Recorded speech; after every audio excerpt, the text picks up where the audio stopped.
साथियों नमस्कार। आज हम एक अन्य विषय के साथ उपस्थित हैं। आज हम मौर्यकालीन कला के बारे में बात करेंगे। तो अगर मौर्यकालीन कला के महत्ता की बात हो, उसके इम्पोर्टेंस रिलेवेंस की बात हो, तो मौर्यकालीन कला बड़ा महत्वपूर्ण है। न केवल कला इतिहास के दृष्टिकोण से मौर्यकाल इम्पोर्टेंट है, बल्कि एक महत्वपूर्ण पक्ष जो किसी भी सभ्यता और संस्कृति का होता है, वह होता है उसका लेखन कला, लेखन कार्य। लेखन कार्य के दृष्टिकोण से भी मौर्यकाल उतना ही महत्वपूर्ण है जितना कि कला के दृष्टिकोण से। और मेरा ये मानना है कि लेखन कार्य भी एक महत्वपूर्ण कला है।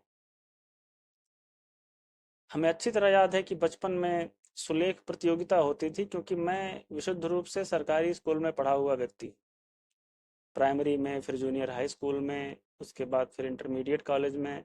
तो इस प्रकार से, और हम जब प्राइमरी पाठशाला में थे, क्लास 1 और 2 तो मैं पढ़ा नहीं हूँ, क्लास 3 में जब मैं एडमिशन लिया तो क्लास 4 में मैंने सुलेख प्रतियोगिता में भाग लिया था, जो पूरे के पूरे हमारे ब्लॉक में आयोजित हुआ था। जितने भी प्राइमरी पाठशाला थे वो सब के बच्चे उसमें पार्टिसिपेट किए थे। उसमें मेरा सेकंड प्लेस आया हुआ था। पहला स्थान पाने वाला मेरा ही एक दोस्त था। तो मुझे बड़ा बुरा लगा था कि मुझे दूसरा स्थान कैसे मिला। फिर 5वीं क्लास में दोबारा से जब आयोजन हुआ तो मैंने पहला स्थान अर्जित किया था। तो सुलेख प्रतियोगिता होती थी, वहां पर ऑब्जर्वेशन होता था, विद्वता के आधार पर बिल्कुल भी नहीं, आप कितना जानते हो कितना नहीं जानते हो, आप कितना अच्छा लिख रहे हो, सुलेख, कितना अच्छा और सुंदर दिखने वाला लेखन कार्य आप कर सकते हो। तो ये महत्वपूर्ण कला है यह एक। तो इसलिए उसको भी हम इसी में रखेंगे। खैर, उसकी बात कभी और की जाएगी। कभी और ऐसे मौका मिला, कोई ऐसा प्रसंग आया तो हम मौर्यकालीन लिपि के बारे में बात करेंगे, लेकिन फिलहाल आज हम कला के बारे में बात। खैर, तो आपको अच्छी तरह से पता है कि प्रथम नगरीय सभ्यता जो थी वह हड़प्पा सभ्यता थी भारतीय इतिहास में। तो हड़प्पा सभ्यता के लगभग 1000 साल बाद तक कोई एक्टिविटी खास दिखाई नहीं पड़ती है कलाकृतियों के क्षेत्र में। इसीलिए कलात्मक शून्यता की संज्ञा देते हैं इस कालावधि को, यानी हड़प्पा सभ्यता के पतन के बाद तथा मौर्य साम्राज्य की स्थापना के पहले तक का जो टाइम पीरियड है। क्योंकि मौर्य साम्राज्य के समय ही कलाकृतियों का, विभिन्न प्रकार की कलाओं का पुनः प्रदर्शन हमको प्राप्त होता है भारतीय संस्कृति में। अब यहां से जब जो कला पैदा होती है, जो दृष्टिगत होती है, जो दिखाई पड़ती है, वह लगातार आगे बढ़ती है। तो भारतीय कला का एक महत्वपूर्ण लक्षण है उसकी निरंतरता। भारतीय संस्कृति और कला दोनों का महत्वपूर्ण लक्षण है उसकी निरंतरता। तो वह जो निरंतरता की बात हम करते हैं वो यहीं से शुरू होती है, मौर्य काल से ही। तो इसलिए कला इतिहासकारों ने, जैसे वासुदेव शरण अग्रवाल हैं, वह भारतीय कला का नवनीत कहते हैं इसको, जो है मौर्यकालीन कला। और तो और इसे भारतीय कला की शैशवावस्था का भी नाम देते हैं, क्योंकि हड़प्पा सभ्यता में विकसित प्रकार की कला तो हमें प्राप्त होती है, चाहे वह स्थापत्य की बात हो, चाहे वह मूर्ति कला की बात हो, चाहे चित्रकला की बात हो। लेकिन मौर्यकालीन कला के पहले और हड़प्पा सभ्यता के पतन के बाद का जो समय है, पूरी तरह से कलात्मक शून्यता का समय है। वहां कोई कलाकृति हमको प्राप्त नहीं हो रही है। इसलिए ऐसा कहना भी कोई बुराई नहीं है। तो संपूर्ण मौर्यकालीन कला को हम दो वर्गों में बांट सकते हैं। एक वर्ग होता है उसका राज्याश्रित कला, और एक वर्ग है उसका लोक कला की। तो लोक कला पर कभी और हम बात करेंगे, आज की डेट में हम राज्याश्रित कला की बात करेंगे। राज्याश्रित कला की क्या तात्पर्य है? राज्याश्रित कला से तात्पर्य होता है ऐसी कला जिसको राजा अथवा राज परिवार के सदस्यों के द्वारा संरक्षण प्रदान किया जाए। यानी कि कलाकृतियों, यह स्वतः स्फूर्त तरीके से कार्य करती है, अर्थात जनमानस, जन सामान्य अपनी इच्छा के अनुसार, अपनी अभिरुचि के अनुसार विषय का चयन करती है तथा उसका शिल्पांकन करती है। यह होती है लोक कला। तो लोक कला की चर्चा हम अपने अगले किसी सत्र में करेंगे। हो सकता है तब तक ऑफलाइन पढ़ाना स्टार्ट कर दें, अभी तो ऑनलाइन सब चीजें चल रही हैं। तो खैर, ये चीज है। अब यहाँ जो राज्याश्रित कला है उनका कोई ना कोई मोटिव होता था, कोई ना कोई उद्देश्य होता था जो राजा अथवा राजघराने के लोग स्थापित करना चाहते थे, जनता के बीच प्रचारित प्रसारित करना चाहते थे। अब यहाँ पर क्या कारण था कि स्तंभ निर्माण कला का जो है आगमन हो रहा है मौर्य काल में अचानक से। यह एक राज्याश्रित कला है, मैंने पहले ही डिफाइन कर दिया। तो अब राज्याश्रित कला है तो इसका कोई ना कोई उद्देश्य होना चाहिए कि स्तंभ बनवाए क्यों जा रहे हैं। तो स्तंभों का निर्माण कराया गया राजाज्ञाओं का प्रसार करने के लिए, यानी राजा की जो आज्ञाएं हैं, प्रज्ञापन हैं, उन प्रज्ञापनों का प्रसार करने के लिए इन स्तंभों का प्रयोग किया गया गंगा घाटी में। और ये एक बड़ा प्रश्न है कि गंगा घाटी में ही क्यों किया गया, ऐसा क्या कारण था। तो भाई यहाँ कारण बहुत साफ था। गंगा घाटी नदियों से घिरा हुआ, नदियों की उपनदियों तथा नदियों से घिरा हुआ एक क्षेत्र है, जहां पर इन स्तंभों का, जो कि ठीक ठाक भारी भरकम होते थे, ट्रांसपोर्टेशन नदियों के माध्यम से आसान था। एक व्याख्या ये है। आपके पास अगर कोई और व्याख्या हो, कहीं और आपने पढ़ा हो, या कहीं आपकी नज़र में पड़ा हो, या किसी यूट्यूब महाविद्यालय के टीचर ने आपको जो है कुछ ऐसा बताया हो, तो आप कमेंट बॉक्स में जरूर बताइएगा, अनिवार्यतः बताइएगा। इससे बड़ा अच्छा एक ब्रिज तैयार होता है कि आपके और हमारे बीच में एक अच्छा संबंध स्थापित होता है कि कहीं पर अगर आप त्रुटि कर रहे हैं या कहीं पर आप मिसगाइड हो रहे हैं, तो वहां पर आपको हम खींच के बाहर निकाल लेते हैं। हमसे तात्पर्य हम सभी टीचर्स का काम, जो एक्चुअल में विश्वविद्यालयों में पढ़ाते हैं। तो खैर, इनका काम था राजज्ञाओं का प्रसार करना। इन पर प्रज्ञापन लिखे होते थे और इनको जगह जगह पर स्थापित करके जनता के मध्य एक अपने नवीन तत्व, जिसको वो धम्म कहता है, उस धम्म के अनिवार्य लक्षणों के बारे में वह जनता को सूचित करना चाह रहा था। जैसे आज की डेट में भी होता है, जगह जगह पर पोस्टर्स लगे हुए मिलते हैं आपको, बहुत सारे सरकार के भी पोस्टर्स मिलते हैं, बहुत से पॉलिटिकल पार्टीज के मिलते हैं, आजकल तो प्राइवेट संस्थाओं के भी बहुत सारे मिलते हैं। तो उस समय प्राइवेट संस्थाएं इतनी प्रभावी नहीं थी, इसीलिए वहां पर सरकार इस प्रकार के प्रज्ञापन कर रहे थे, इस प्रकार के एडवर्टीजमेंट कर रहे थे। तो एडवर्टीजमेंट ही मान लीजिए कि अपने नीतियों का प्रचार प्रसार जनता में करने के लिए वो ऐसा कर रहा था। खैर, अगर हम स्तंभों की संख्या की बात करें तो कुल 30 स्तंभों की संख्या का उल्लेख हमको एक बुक में मिलता है, कैम्ब्रिज हिस्ट्री ऑफ इंडिया में। वहां 30 स्तंभों की बात की गई है। 15 से अधिक स्तंभों के पुरातात्विक साक्ष्य स्पष्ट रूप से प्राप्त हो चुके हैं, बाकियों के बारे में अभी साक्ष्य स्पष्ट रूप से प्राप्त करना शेष है। फाहयान जब भारत यात्रा पर आता है तो वह 6 स्तंभों को, जो अशोक के द्वारा स्थापित किए गए थे, उन 6 स्तंभों को उसने अपनी आंखों से देखा था, उसकी चर्चा करता है। इसी प्रकार ह्वेनसांग जब भारत की यात्रा पर आता है तो ह्वेनसांग 15 स्तंभों की चर्चा करता है कि उसने 15 स्तंभ देखे थे। और इन स्तंभों की अगर संरचना की बात करें, कलात्मक शिल्प की बात करें, तो इसमें आप पाएंगे कि ये पूरे जितने भी स्तंभ खुदे हुए हैं, ये सारे के सारे स्तंभ एकाश्मक हैं, मोनोलिथिक हैं, यानी कि इनको जोड़कर नहीं बनाया गया है। यह एक पाषाण खंड को अंदर बाहर ऊपर नीचे दाएं बाएं सब काट के अच्छे से शेप दिया गया है, और इनका शेप बेलनाकार है। आप लोगों ने हाई स्कूल में अगर मैथ पढ़ी होगी तो वहां पर आपने मेंसुरेशन में पढ़ा होगा बेलन क्या होता है। तो उसी बेलनाकार में ये बने हुए हैं सारे के सारे, परफेक्ट शेप। इसके अलावा हम देखते हैं कि इनकी जो लंबाई है, अर्थात इनकी ऊंचाई इन स्तंभों की 40 से 50 फीट के आसपास हमको प्राप्त होती है। इन स्तंभों के आधार क्षेत्र का जो व्यास है, उसकी अगर चर्चा करें तो वह 3 फीट 7 इंच से लेकर 4 फीट 1.5 इंच के बीच का मिलता है। यानी जो आधार है स्तंभ का, मान लीजिए यह स्तंभ है, बिल्कुल परफेक्ट शेप भी है ये, तो इसको आप आधार मान लीजिए, और यहाँ ऊपर जो है आपका शीर्ष मान लीजिए।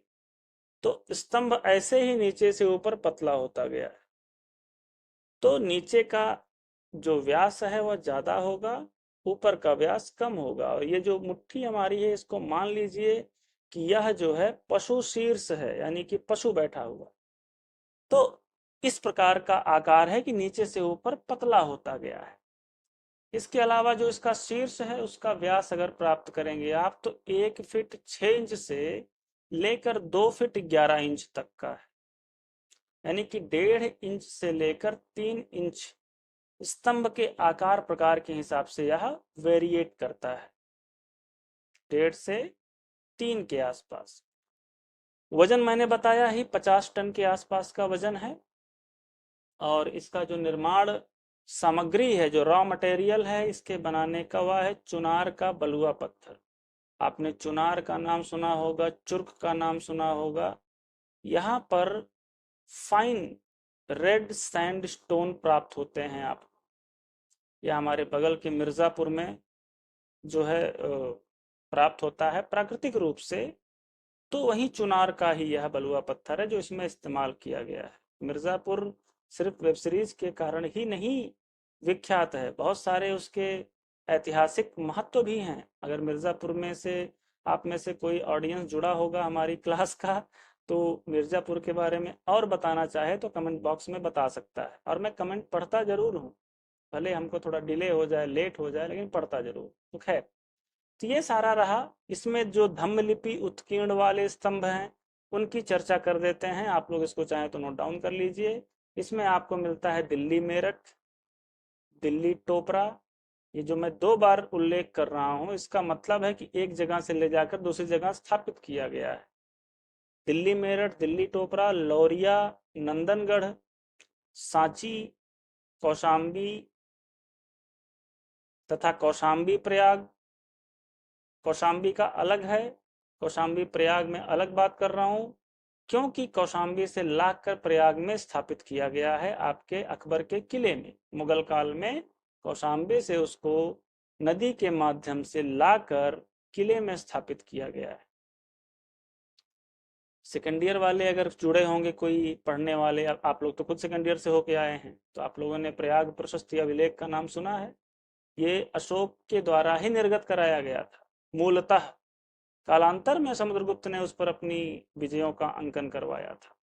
इसके अलावा सारनाथ तथा रुम्मिनदेई, ये ऐसे स्तंभ हैं जिन पर धम्म लिपि उत्कीर्ण है, यानी कि प्रज्ञापन उत्कीर्ण है। कुछ और भी हैं जिन पर धम्म लिपि या कोई प्रज्ञापन उत्कीर्ण नहीं है, उनकी भी बात है। तो हम अगर यहाँ चर्चा करें कि इन स्तंभों के शिल्प सौंदर्य के हिसाब से जब इसका हम विश्लेषण करते हैं, तो इसके विकास को किस प्रकार से आंका जाए, विकास को किस प्रकार से निर्धारित किया जाए, तो वहां आपको प्राप्त होगा कि कई चरणों में स्तंभों के फाइन आर्ट बनने का मार्ग प्रशस्त हुआ।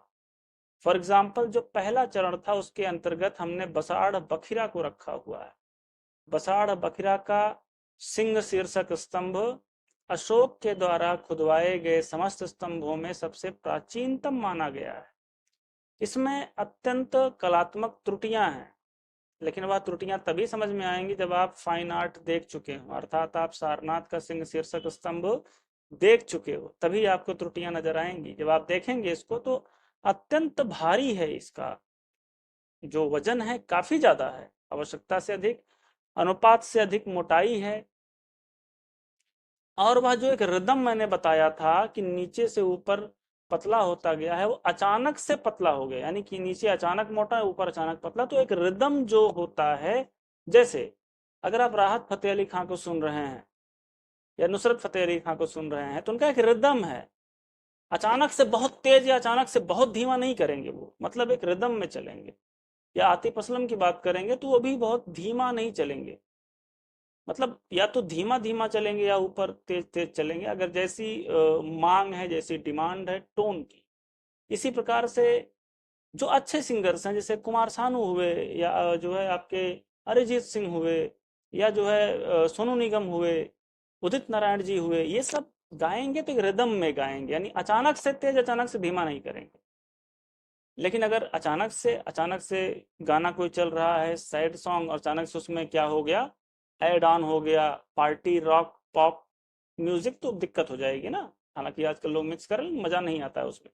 इसी प्रकार से यहाँ पर अचानक से उस मोटाई को पतला कर दिया गया, तो मतलब बैलेंस नहीं है कोई। इसके अलावा जो ऊपर सिंह बैठा हुआ है, वो सिंह कम बिलौटा ज्यादा लग रहा है।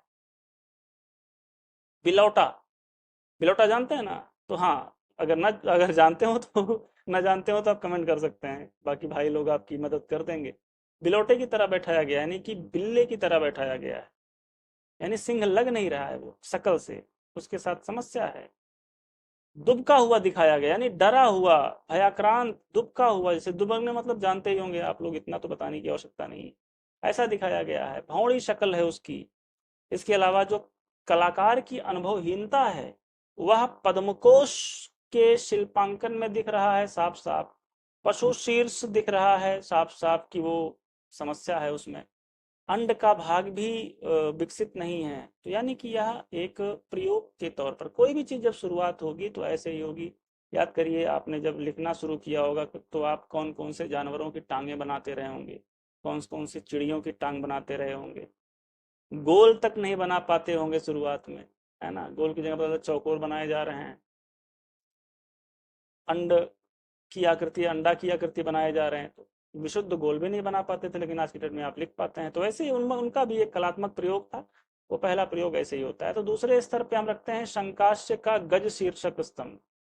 अच्छा, पसाड़ बखिरा की अगर बात करेंगे तो उसको एक बार आप लोग गूगल जरूर कर लीजिएगा कि वो बिलोटे जैसा दिख रहा है कि नहीं, बताइएगा। अगर नहीं मिलेगा तो हम प्रोवाइड कर देंगे ग्रुप में। दूसरा आपका शंकाश्य का गज शीर्षक स्तंभ है। शंकाश्य जो है वह फर्रुखाबाद में है, उत्तर प्रदेश का एक जिला है फर्रुखाबाद, वहां पर आपको मिलेगा। यह एक गज शीर्षक स्तंभ है। कुछ विकास तो हुआ। अच्छा हाँ, बसाड़ बखिरा का मैंने नहीं बताया, ये आप लोग कमेंट बॉक्स में बताइएगा कि बसाड़ बखिरा का जो स्तंभ है वो कहाँ से प्राप्त हुआ, किस जिले से, किस राज्य से। तो यहाँ पर कुछ विकास तो हुआ है, लेकिन त्रुटियां बरकरार है इसमें शंकाश्य में। जैसे औंधा पद्मकोश जो है स्थापित किया गया, वो थोड़ा संतुलित है ज्यादा।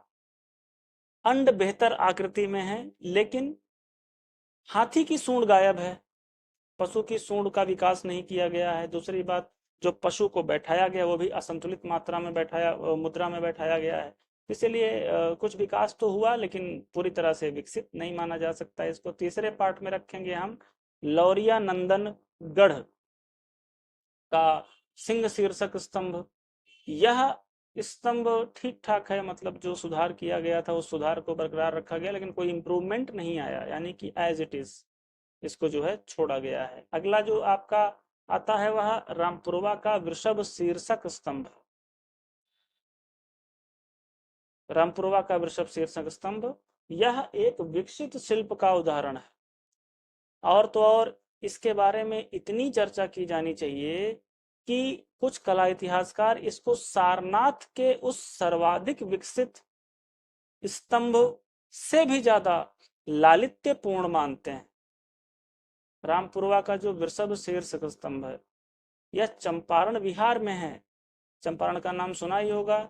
महात्मा गांधी जो हमारे देश के फ्रीडम फाइटर माने जाते हैं, महात्मा गांधी जी से चंपारण का एक बड़ा ही घनिष्ठ घटना जो है जुड़ी हुई है महात्मा गांधी से। तो अगर आप में से कोई जानता हो तो कमेंट बॉक्स में बताइएगा जरूर। तो ये आपको यहाँ पर मिलता है, यहाँ पर बेहतर पद्मकोश आपको प्राप्त हो रहा है। विकसित शिल्प का उदाहरण के रूप में लालित्यपूर्ण पशु, पशु इतना प्यारा है, उसको नटुआ बैल भी कहते हैं हिंदी मीडियम के स्कॉलर्स, नटुआ बैल। तो इतना प्यारा वो बैल जो है गाय के बच्चे की तरह जो है वहां पर उसको दर्शाया गया है, क्यूटनेस उसके चेहरे पर है, आप देख सकते हैं। तो यहाँ कलाकार को पूरी सफलता प्राप्त हुई। यहाँ पर मौर्य काल की एक महत्वपूर्ण विशेषता ओपदार पॉलिश, यह भी प्राप्त होती है, ओपदार पॉलिश। तो यहाँ भी ये चीज जो है आपको उत्तरोत्तर विकास के मार्ग पर ले जाने वाला काम दिखाता है। इसके अलावा आपको रामपुरवा का जो सिंह शीर्षक स्तंभ है, रामपुरवा का, यह भी विकसित है। और कुछ विद्वान इसे सारनाथ से लाकर यहाँ स्थापित किया हुआ मानते हैं, ये चीज मानते हैं। कुछ इतिहासकार इसको सारनाथ सिंह शीर्षक स्तंभ से भी ज्यादा लयात्मक मानते हैं, लयपूर्ण मानते हैं। तो यह भी एक अच्छा उदाहरण है। इसके बाद हम लोग आते हैं सारनाथ के सिंह शीर्षक स्तंभ पर, जो निर्विवाद रूप से अशोक द्वारा निर्मित कराए गए समस्त स्तंभों में सर्वोत्तम प्रकार का स्तंभ माना जा सकता है। आपसे जो प्रश्न पूछा जाता है आपके वार्षिक परीक्षा में, वह दो प्रकार का प्रश्न पूछा जाता है। पहला प्रश्न कि अशोक कालीन स्तंभों के शिल्प लालित्य की विवेचना करें। एक होता है अशोक द्वारा निर्मित कराए गए स्तंभों की चारित्रिक विशेषताओं का वर्णन सारनाथ सिंह शीर्षक स्तंभ के विशेष संदर्भ में करें।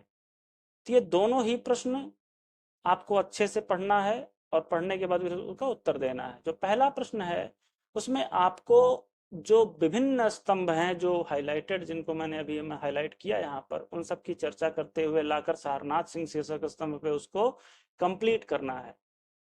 लेकिन जो दूसरा वाला प्रश्न है उसमें सारनाथ सिंह शीर्षक स्तंभ को ही मुख्य मानकर शुरू से डिस्कस करना है। और तीसरा एक प्रश्न बन सकता है कि मौर्यकालीन स्तंभ निर्माण कला के विकास क्रम को समझाते हुए उसकी चारित्रिक विशेषताओं पर प्रकाश डाले। तो यहाँ पर ये चरण आपको दिखाना पड़ेगा, जो लेवल्स आपने दिखाए, अभी स्टेप्स आपने दिखाए, उनको दिखाना पड़ेगा। अब सारनाथ सिंह शीर्षक स्तंभ एक अलग से प्रश्न बनता है, इसीलिए इसकी चर्चा हम लोग एक अलग क्लास में करेंगे। आज हमने आपको एक ओवरव्यू दिया, जो अशोक कालीन स्तंभ निर्माण कला है उसका विकास किस प्रकार से हुआ और उसका निर्माण का कॉन्सेप्ट क्या था, उसके निर्माण का उद्देश्य क्या था। तो अगर कोई क्वेरी आपके मन में है तो आप लोग वीडियो खत्म होने के बाद आप कमेंट बॉक्स में हमसे पूछ सकते हैं। तब तक के लिए नमस्कार।